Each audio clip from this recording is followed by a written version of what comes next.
Good morning. This is tape number 3, video number 3 of me, Grandad Goose Kitchen, talking to his grandchildren. And I made this tape half an hour ago, but I accidentally erased it, so I'm doing it again. How's that for dedication? Okay, here we are, and we're going to talk about the 1960s. Now, we talked about uh, my mum and my dad in tape number 2. This is tape number 3. So we're talking about our Ian and our Neil. And that phrase "our" was how we referred to each other. The "our" meant they were family members. So I was our David, our Ian was my brother, so was our Neil, our mum and dad, and so on, yeah? All right. That's just so because I tend to still say that phrase. It might sound a bit weird, or some things do. Okay. Now today I'm going to be razor sharp focused. I'm going to finish before the 15 minutes. Iron discipline. So I won't go off on tangents and go off on wherever. I'll stick to the point absolutely with firmness. Okay, so a pen picture of our Ian and our Neil in the 1960s. Right, let's start with our Neil. Neil was tall. He was 6'4" tall. He had strawberry red hair. I had nice hat, isn't it? I had He had strawberry red hair, but with this white streak down the back, which he got when he fell off a swing as a young child, as you do. And yeah, he was. See, I need to mention we had family names. Each of these sons had a family name. So I was Daft Bugger. From a very young age, I was referred to as "Hey up, Daft Bugger." Oh, it's Daft Bugger coming in the house. Hey up, Daft Bugger. What you been doing today, Daft Bugger? How was school today, Daft Bugger? So that was my name as a child, and oddly, I didn't think it was strange, really. So, but Ari and our Neil, so our Neil was Slinky, Slinky. These are names that Dad made up, yeah. So Slinky, like a kind of cat, like a Siamese cat, you know. It was sneaking about. It was trying to get out of the house, and not do chores and jobs. It was, trying to get out on a Friday evening and go pubbing it or whatever. So he was a kind of sneaky, trying to get out of the house kind of person and enjoy himself. Yeah, Arian was sneaky. Dad suspected that Arian was sometimes a bit sneaky and got up to stuff which he wasn't supposed to do. Shock horror. Yeah. Arian, see, my dad used to think it was only Arian that stole money off him. My dad was a street trader.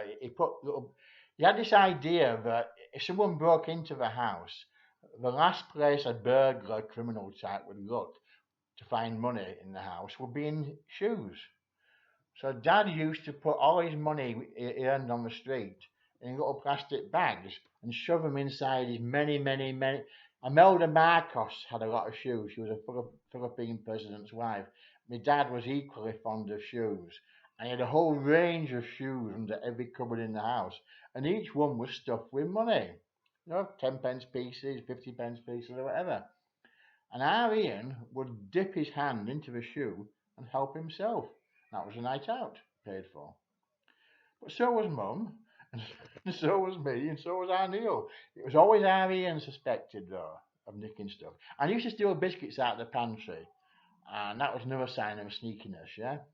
So our Ian was the sneaky one, so he was sneaky, Neil was slinky, and I was Daft Bugger. Okay, so going on with our Neil, Neil was academically brighter, it seemed, than me and Arian. And after junior school, he went to what's called a grammar school. He passed an exam called the 11 Plus. And if you passed the exam, you went to grammar school and you were given an academic high school education. That was a waste of time with Andy because he wasn't interested. All he cared about was sport and art. His big thing was art.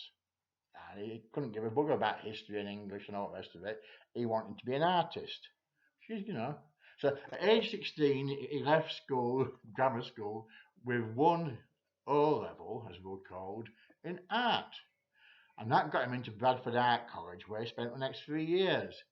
And Neil absolutely kind of loved it. He'd found his kind of milieu, a place where he was perfectly happy. Imagine me in 16, 17, 18, 19 at art college. Uh, he was in paradise. He loved it, absolutely loved it. And he looked like Mick Jagger. He was a really handsome chap. He wasn't very outgoing, but sometimes when you're not very outgoing, that draws women towards you. That certainly happened with our Neil, because, they used to kind of follow him around like little sheep. And the designer we treated him as a kind of fashion mannequin. The designer make outfits for him. This is 1960s, remember, outrageous fashion. And our Neil was their outrageous fashion mannequin. And he used to get dressed up by them in the outrageous stuff, like kind of harlequin trousers and all the rest of it, yeah? And my dad used to, I think this was good. Men in YEADON didn't wear coloured shirts, yeah? They all wore kind of worsted suits and kind of flat caps and stuff, and a scarf, So the idea of his son turning up dressed as a harlequin with So when our Neil came in the house, my dad used to sing to him a song by the Kinks that was in the charts at the time called "Dedicated Follower of Fashion." It was about a kind of dilettante type in Carnaby Street walking about in high fashion, and our Neil loved it. He loved the idea of being the Mick Jagger of Bradford, or Mick Jagger of YEADON. Anyway, so that was our Neil, and after art college in Bradford, he went to art college in London at a very famous art college called the Slade, Slade, which is just in the south central part of London. And he couldn't get a student grant, obviously, for a second course. So he worked nights in a bakery in Wimbledon, and he attended classes at the art school during the day, which is quite something when you think about it. He's done a 12-hour shift in a selling bakery, finished at 5 in the morning, gone home, got changed, got a wash, and you're heading to art school for the day. I'd done that for a few months at a time at college, and I was falling asleep. I'd get to college at 9 in the morning, and my head had hit the table straight away. But he had a year or more doing that. I think Mum helped out as well, yeah. So that was our Neil. Our Ian, oh God. See, I need to mention here that what was kind of family like? What was our home like? Like many homes, things were very different.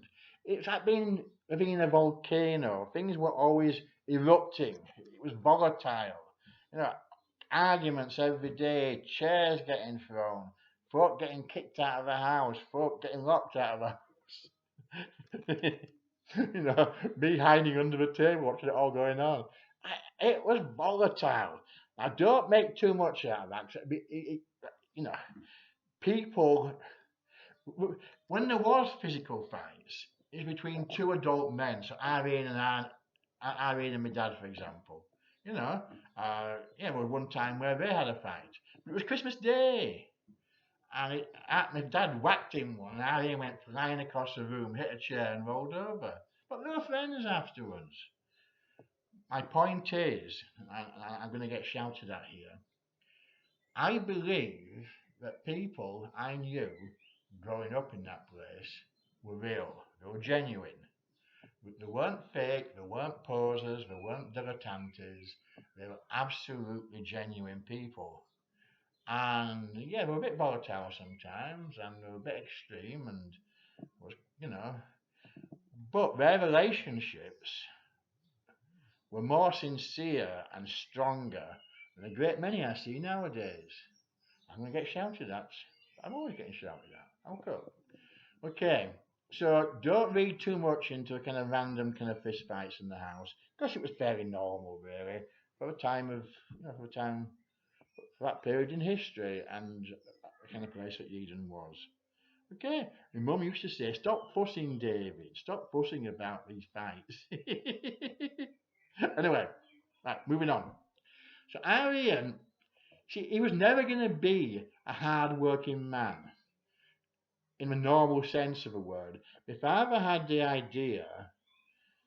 See, Arian didn't like physical work. He didn't like work at all much, you know. He didn't have that kind of mindset to kind of do a job, finish it off, and do it day after day after day after day after day after day for years and years and years. My dad did 50 years of kind of hard manual labour, but that wasn't Arian's, way of doing stuff. So my dad tried to. So Arian, like me, failed his 11 plus. And he left school. He left school at 15, just days after turning 15. And my dad got him an apprenticeship. I think it was in a builder's yard. And Arian wasn't, turning up for work every day. He was begging off, going out with his mates in Leeds and so on. He'd get paid and disappear for a week or so. And that was the thing about Arian. Now, don't get me wrong. I'm going to call him a Woody Guthrie. Now, Woody Guthrie was a bit of an icon. So Arian was like Woody Guthrie, but without the idealism and morality. So Woody Guthrie loved to be transient, loved to be on the move and never in one place, experiencing the world, trying stuff out. But he was also into politics and all that. Arian was like Woody Guthrie without the kind of morality and the hard work, yeah? So he did tons of jobs. I mean, oh God, where did he start? He worked for the post office, got sacked. Worked on the buses, got sacked. He worked in factories. He beggared off on Friday and didn't come back for weeks and spent all his money. Uh, I'm not. There's scores and scores of jobs, and you can imagine my dad freaking out about his son who kind of wouldn't hold a job down. And was big friction about that. Yeah, big friction until he left home, very young. So that was our Ian. And Ian, as the 1960s went on, his world was getting bigger and bigger and bigger, and he was travelling more and more, not coming back so often. So he kind of finished up the 1960s. God, he finished it up in Greece. Um, he and a few score hippies were living in a cave on an island somewhere in Greece. And at that time, Greece had a fascist government, and it was run by a military junta type thing. And one day, the riot police came to the island and were charged into the cave, and they dragged all these stinking hairy hippies out of the cave and gave them a damn good hiding. And Arian got repatriated by the British government, and the British government stamped in Arian's passport uh, something like this, repatriated from Greece at at the public expense, not to travel until he's paid it all back, something like that. So that was Arian's proudest boast. He loves it. He got repatriated by the British government, and he was told he couldn't travel anymore until he'd paid it all back. But he took off from there. He was working. He was working up. He was working in Ireland when the British embassy got burnt down. I'll come to that one later on. Okay, so I'm going to make. See, no, one more bit.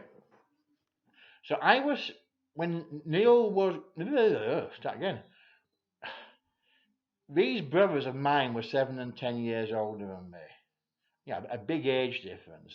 And what do you do when you're that age, growing up, and you've got two brothers so much older than you? Well, you copy them, don't you? Not so much our Neil, but I certainly copied our. Not altogether too much, but I certainly copied our Ian a bit. Imagine me dad coping with our Ian, which infuriated him, and then finding that his youngest son was copying the one that was causing all the trouble. Yeah, you have to feel sorry for me, poor dad. You really do. Okay, this is tape number 3 done. Next time we'll do something else. Bye now. Bye. Cheerio.